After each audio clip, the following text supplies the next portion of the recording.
Just to give you a background of myself, I'm a manager in our Dayton office. I specialize in nonprofits, from anywhere from the audit to tax compliance with nonprofit organizations. I've got almost 30 years of experience in this area, so I hope from not my client perspective and also as a board member on a couple of nonprofit audits and clients that I will bring some information to you. Well, I am going to start the presentation and just going to, for the individuals that might not have a strategic plan in process, we thought we'd just hit some high points of what a strategic plan, why you should have one, and then Betty will go into why you should have measurables and how to monitor to make sure that your strategic plan measures up to your expectations. Here's a diagram that we put in, we thought was is informative. As you can see, the foundation to a strategic plan is the strategies that you put in place. It tells how the organization will accomplish their goals. And from that, you take your mission, what the organization, why the organization exists, the values, and the vision of the organization to accomplish all of those three items. A strategic plan is your roadmap that you should be using. A strategic plan is a written plan. It can cover a period of 3 to 10 years.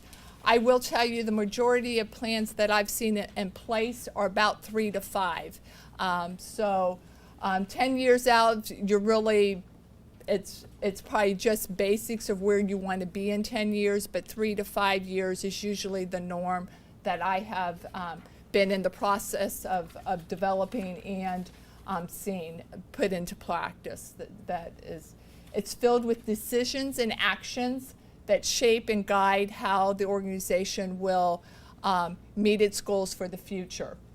It requires a lot of work, not only from board members. It takes your board members, your staff, your executive director who's ever running the organization, your president.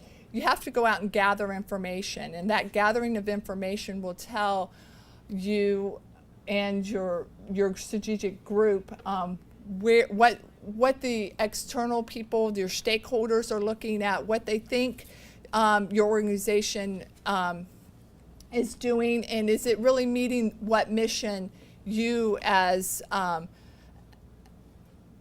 board members or as the ED running it is it whatever the external group, is it really what they think is really what you guys thought your mission and your values and your vision is.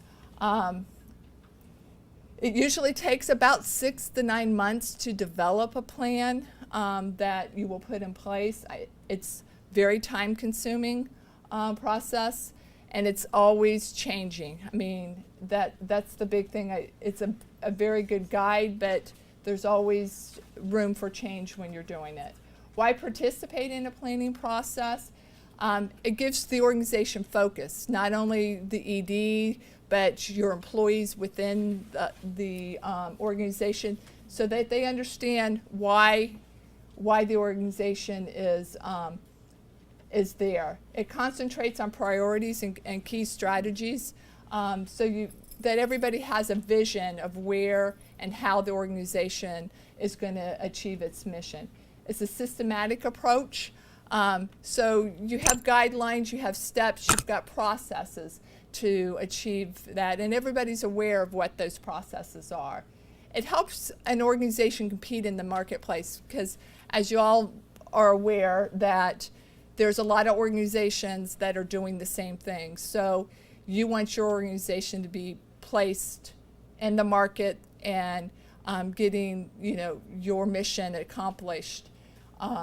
It also helps be accountable and evaluate. The board members can evaluate the executive directors by what their strategic plan executive directors can evaluate their staff to make sure that they are meeting the mission and the strategic plan.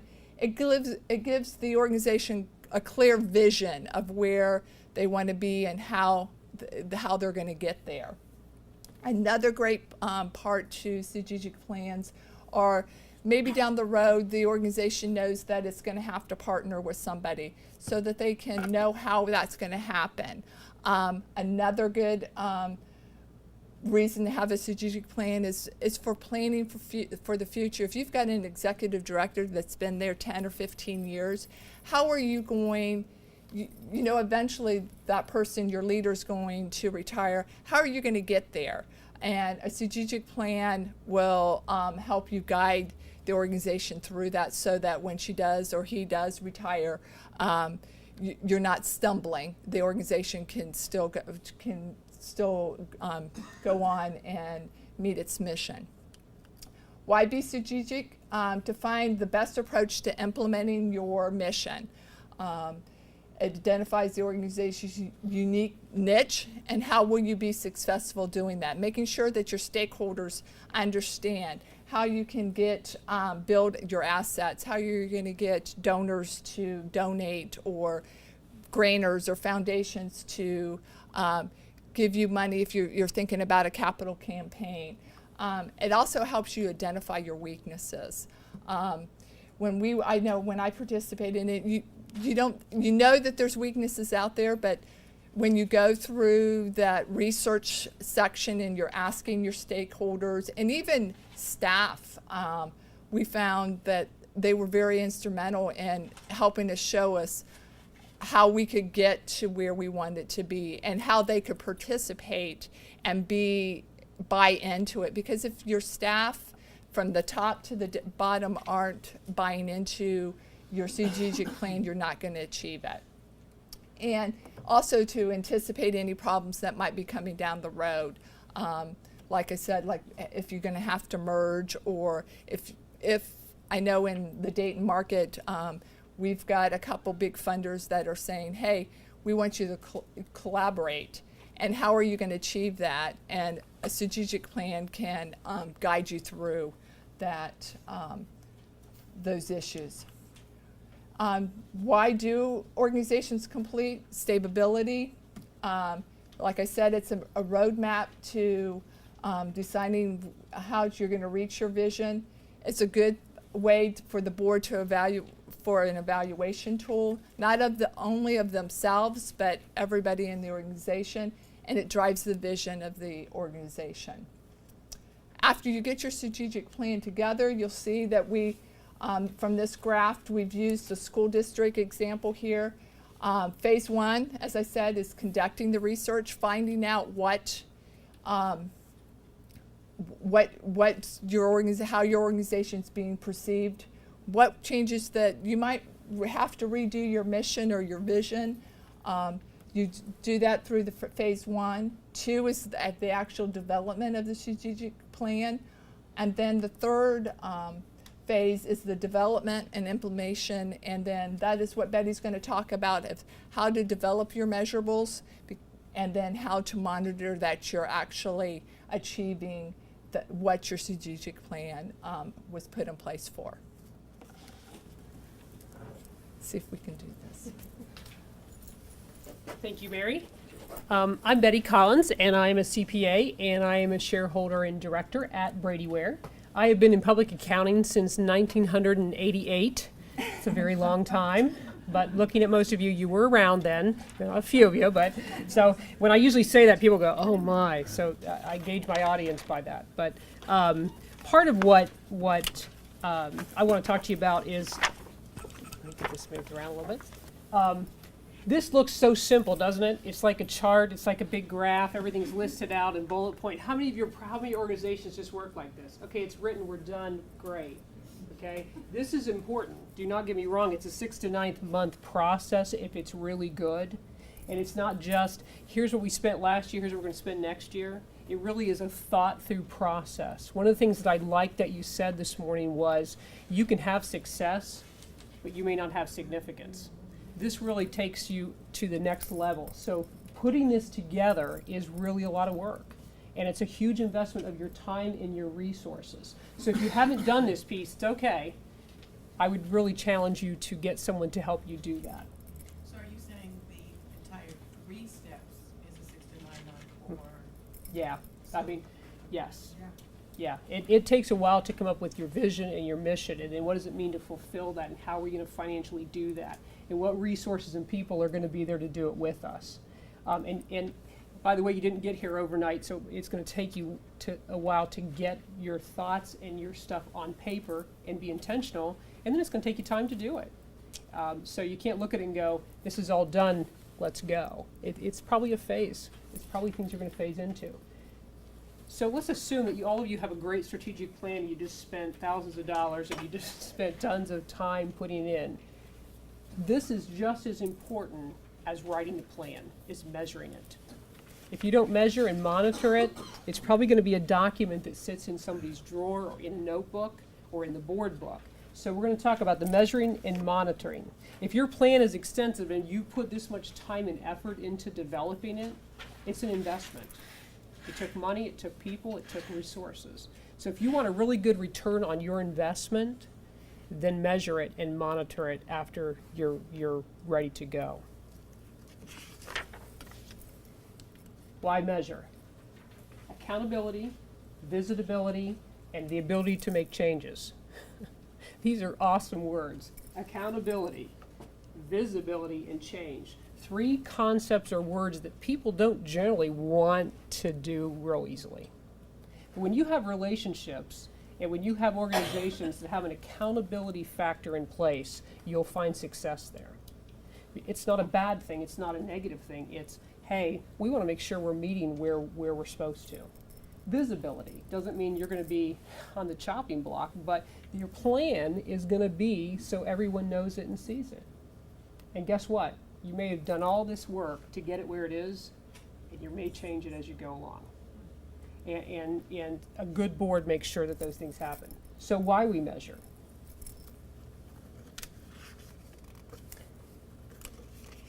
Measurement are signals to help you act when you measure something. So if you're not gonna act, don't measure it. Don't waste your time in it. Don't do things that you're never gonna use. Don't create reports that are useless. Don't have procedures that everyone hates to follow and then they don't end up following. So if you're not going to act on it, don't measure it. Only measure what is important, the thing that gets you to the next level. Measures must be relevant to the goal and strategy. They have to be placed in context of your target. They got to be reached in identified frame times. It needs to be tracked from period to period. You have to have ownership. And the good thing is measures, they keep you from getting lost within your organization. And as we get into them further, you'll understand what I mean by that, because a lot of times you build on those things. Generally, when you measure something, it will get done. So when we look at these type of things that you need to do, and as we go through the 4 types of measures, remember that. You'll probably have more success because you do these things. So we have 4 measures that we're going to focus on. Interim milestones, efficiency, quality, and overall status.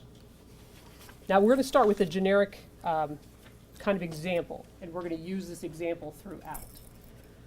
So you have a vision that you're going to increase your ranges of services and expand your population served. Pretty generic statement. That could mean many things to many people. We just want to break even this year. We just want to get one other type of donor or one other type of funder or one more grant from the government. We want to expand a new program. We want to get rid of a program. We want to add to or make the ones we have better.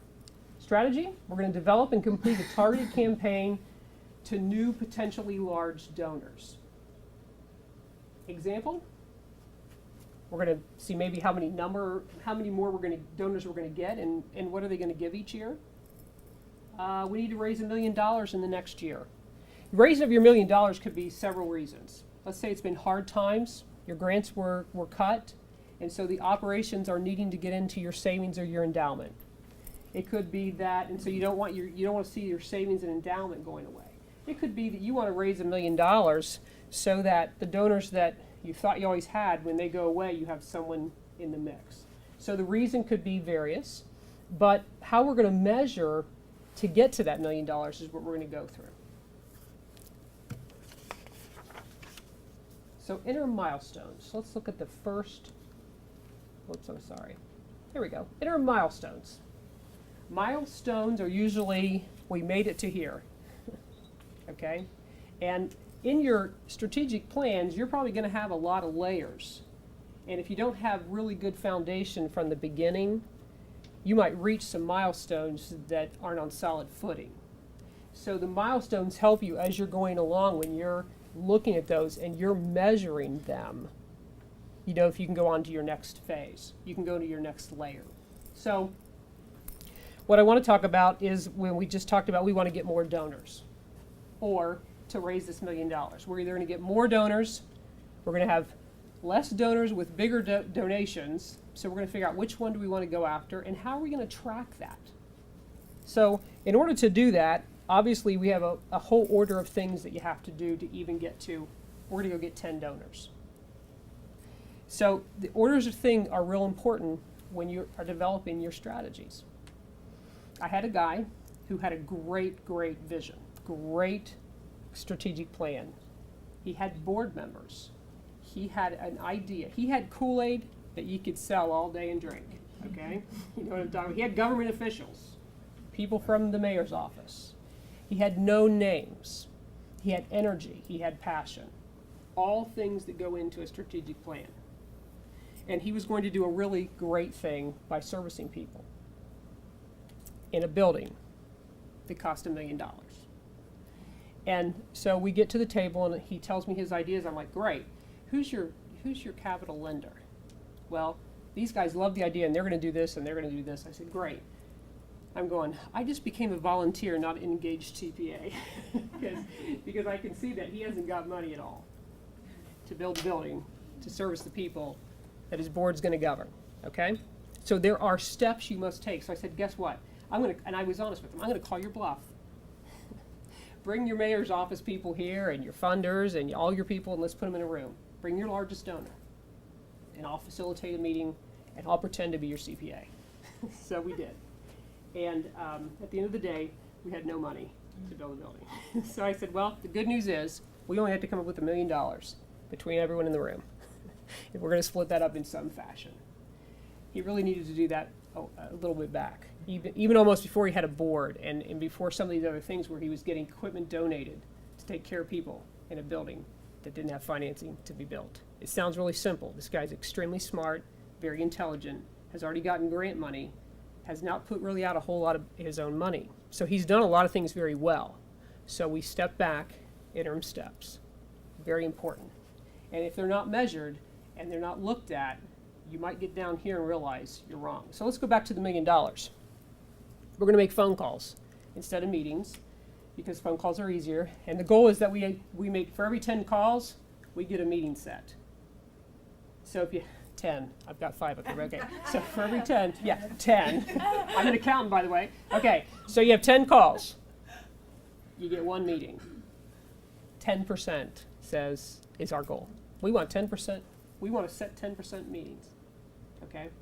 The next measurement is we're going to go, when we have that meeting, we want to get X dollars. Now, we have a lot to do before we make any phone call. But that's going to be kind of the short-term goal we're going to look at. So we've got to be efficient and productive. Oops. So productive and cost effectiveness, that was the whole idea of getting the call made to set the meeting. Because if we met with every donor we had, we would meet all year. We'd eat too many lunches. We'd have too many evening meals, okay, out. So the calls become, the calls become meetings, the meetings become dollars. So we're going to measure as ratio of outputs per inputs. Does that just sound like an accountant? We're going to measure as ratio of outputs per inputs. Really, you really did it. 10 calls, 1 success, 10%. Keeping those things tracked. real important. Percentage of calls that result in meetings, and then we're going to get to the meeting. It says how many of those are going to come into donations. So we know if we want $1 million,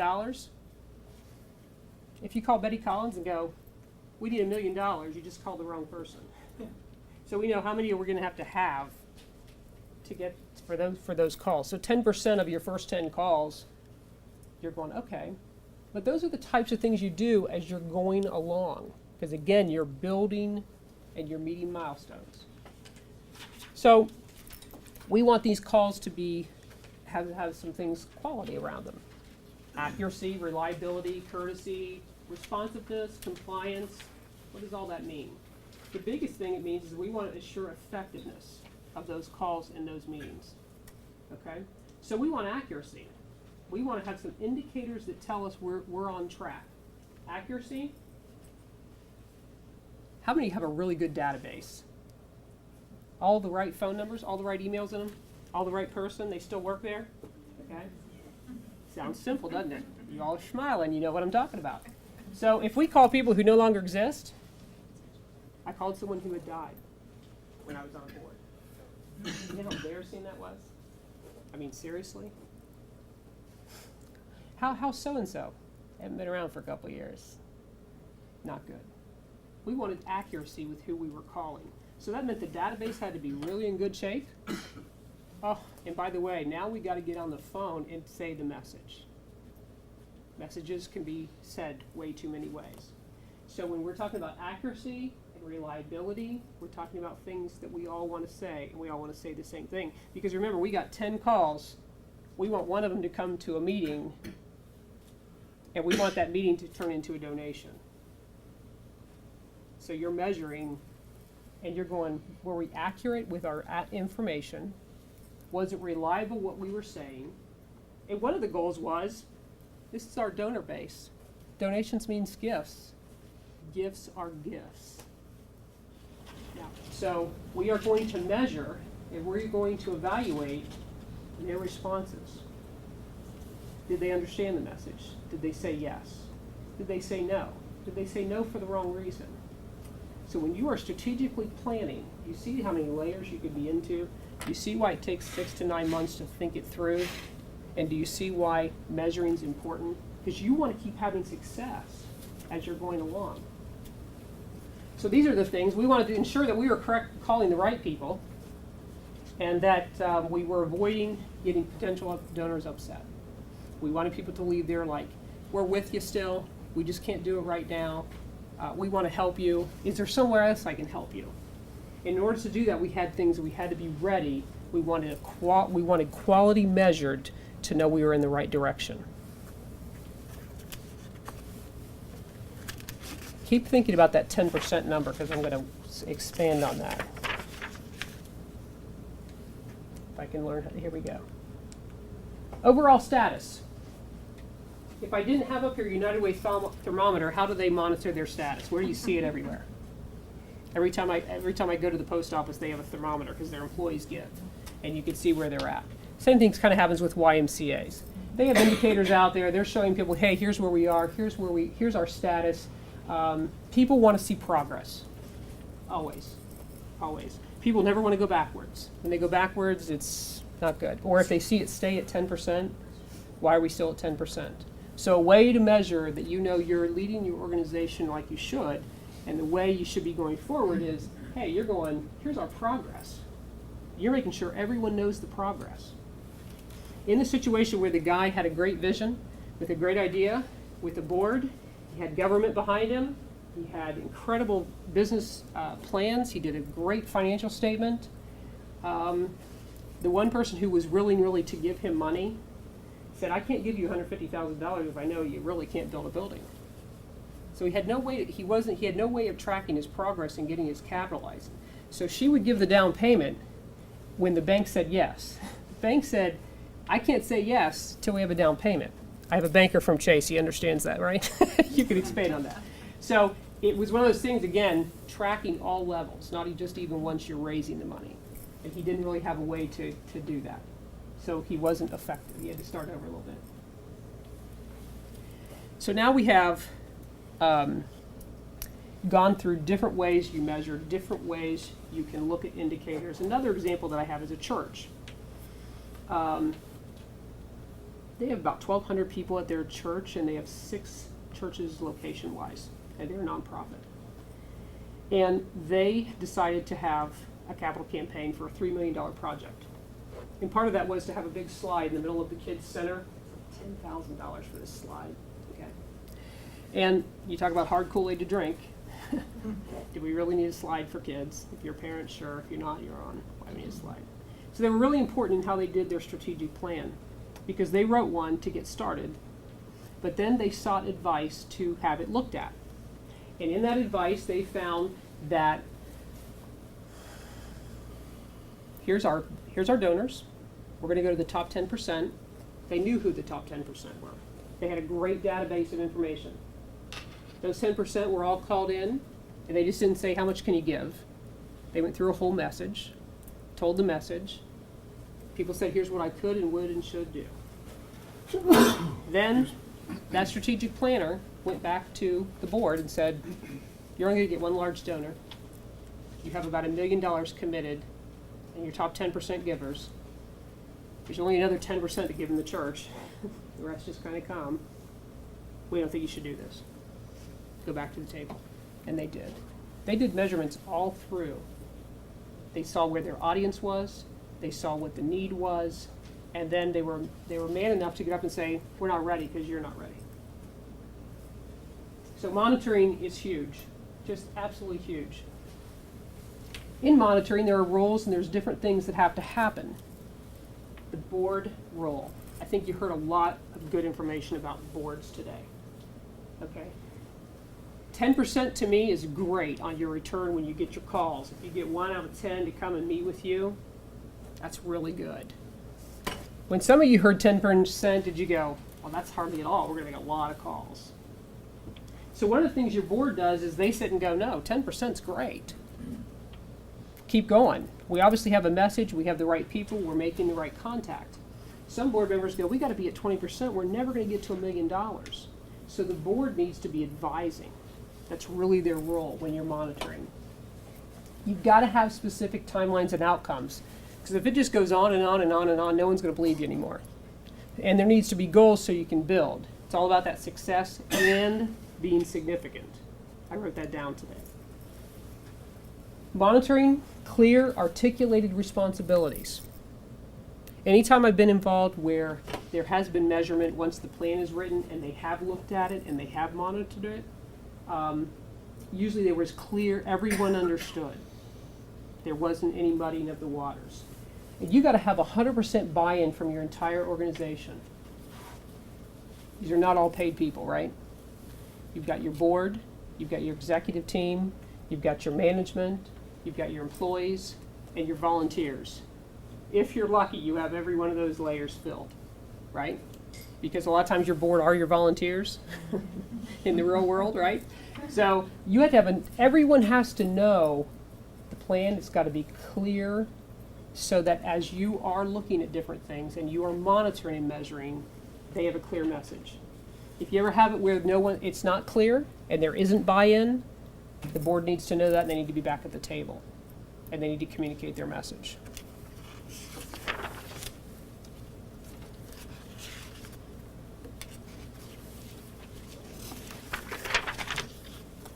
Flow of monitoring.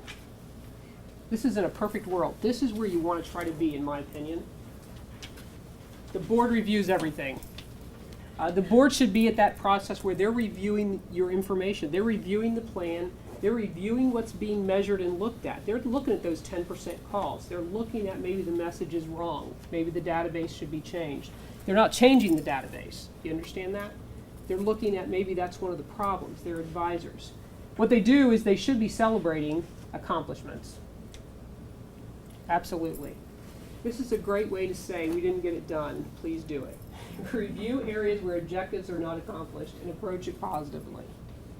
These are volunteers, and these are employees who probably are your front line. In my firm, one of the things I'm involved with is a lot of nonprofits, and we take care of people to get Medicaid funding that take care of people with disabilities, mental health, autism, those type of things. Your $10 an hour workers are are some of your most valuable people on the front line, day to day, with who you are taking care of. So they need to have celebration, but they also need to understand when we don't meet it, we need to meet it. In an ideal world, your board does that. They do it well. And then there's a subcommittee for strategic planning. How many people of you guys have subcommittees for that? Good. It should really be something that you should have on your board for sure, because they then can be the liaison to the management, who are the paid employees. Not the board. The board isn't paid. The committees aren't paid. They're there to advise. They're there to do service. They're there to be there for you. But they are talking to management, and then management focuses to employees what's most important. Those frontline workers, those guys out there making it go. Then employees should also have the same way to go back to management. It goes to the subcommittee. It goes to the board. It's a two-way relationship. And when those things happen, you will have effective monitoring. This is where you love to be. Another the monitoring process should be identifying roadblocks and barriers. Sometimes you just don't do things well. Sometimes you didn't think through the idea. I don't know why we needed a slide in the middle of the children's section. I have no idea. It was not a thought through thing, okay? So that's a real barrier for people when they're donating money. They couldn't get past the slide. So sometimes you gotta change. Well, one of the ways that you can do this is, and you know, it's funny, dashboard, my kid just thinks those are normal. They're 21 and 22. Everyone has dashboards for everything, right? I think of a dashboard in a car. But there are dashboards that can track key metrics within your organization. It can be color-coded, it can be all kinds of things. And Mary has actually helped with that with an organization. We're gonna talk about that, and then we're gonna have time for some questions. So I will give that back to her. As Betty said, development of a dashboard is a technique that I've seen in place not only on a board that I've been involved in, but also a couple of our clients have used dashboards. It's a tracking mechanism. It communicates in a one picture usually, and it's very condensed of what you're trying to achieve, where you're at that point in time, where you've been. It changes from every time you meet. Usually what it is that management updates it, it's included in board packages, so your board members are seeing it on a regular basis. And then, as Betty had said, usually a strategic committee is also involved, and they might be looking at it on a quarterly basis, so that they can have discussions and they can bring it back to the board and to the EDs. The dashboard that I have seen in place, it's called a red, yellow, green system, indicator system, where it kind of looks like that, where red is that you've got to act, the yellow is watch, and then green is to celebrate, so that you're almost there, or you've achieved, or you're surpassed the measurable. And we're going to go ahead and use Betty's, the example that Betty had started with is with serving the new services. And this organization here had set targets for 4 new services that they were going to implement. And in a dashboard that was given to your board or given to the ED and for their staff to look at to see where they were at, you can see at June that they were at 2, which is halfway there, so they're just going to watch it and make sure that they're on the right track, that they don't need to change any of their strategic initiatives to get there. And then say that you're at year to date, it's not year end, but just at year to date, they've already met it, so they're celebrating. So it's a great mechanism that your staff, as Betty had mentioned, is celebrating, so they feel like they've accomplished and they've been part of that plan, so they're going to work to the next initiative. And then your board can celebrate. And then it's also a great mechanism that the board that I'm involved, they actually publish this out to their stakeholders to show their stakeholders, hey, we put this plan in place. This is where we're at. It's, like I said, it's a great picture. I mean, as we all know, pictures say a lot more than us or a big report. You know, somebody might not read the report, but looking at a picture and seeing that where you've achieved or where you need to go. The new families served, we set a goal of 500. Well, we're at June 30th, halfway maybe through the year, and we're only at 150, so we need to act. Is it that staff and the board and the ED or whatever, the plan's not working right, or have they not implemented it? So that's where you can go through and you know that you need to take some kind of action. It might be that the goal that you set is unachievable because of maybe the market's changed or whatever. So that's how the act, watch, and celebrate can be implemented into a great monitoring process. We've also gone through like the fundraising where it also gives you a great indication is like here the new donors we're tracking quite well here, but as you can see at the average donation, as our number of donors are going up, our average donation went down. So what do we need to do? We probably need to act, or that this organization needs to act to find out why we're getting more donors, but the average gift, do we need to make some kind of changes? So it's an easy tool to implement. We have at Brady Ware, not only we've set up examples for the organizations that we deal with for every area. We go from programming to fundraising to compliance. So if you guys are interested in any of seeing any of those, give us a call or email us, and we would be more than willing to share those other dashboards examples for you. Just kind of a recap to bring it to a close. As you can see from this diagram, the strategic plan, it starts out assessing the organization, finding out what the organization wants to do. Going out into the public and getting information. Then you create your strategic plan, making sure that you're meeting your mission, your vision, and your values, what the organization is there for and what the stakeholders are expecting. Implementing the plan, making sure that you've got the right measurables to implement the plan, measuring and monitoring the plan. And then, as Betty said, it's an ongoing. It might be that you might need to change something to make sure that the strategic plan is fulfilling what the organization wants the public and how to serve the group of that you're serving. So it's a continuous progress, and it's always you're always trying to improve your organization. When you're out asking these questions.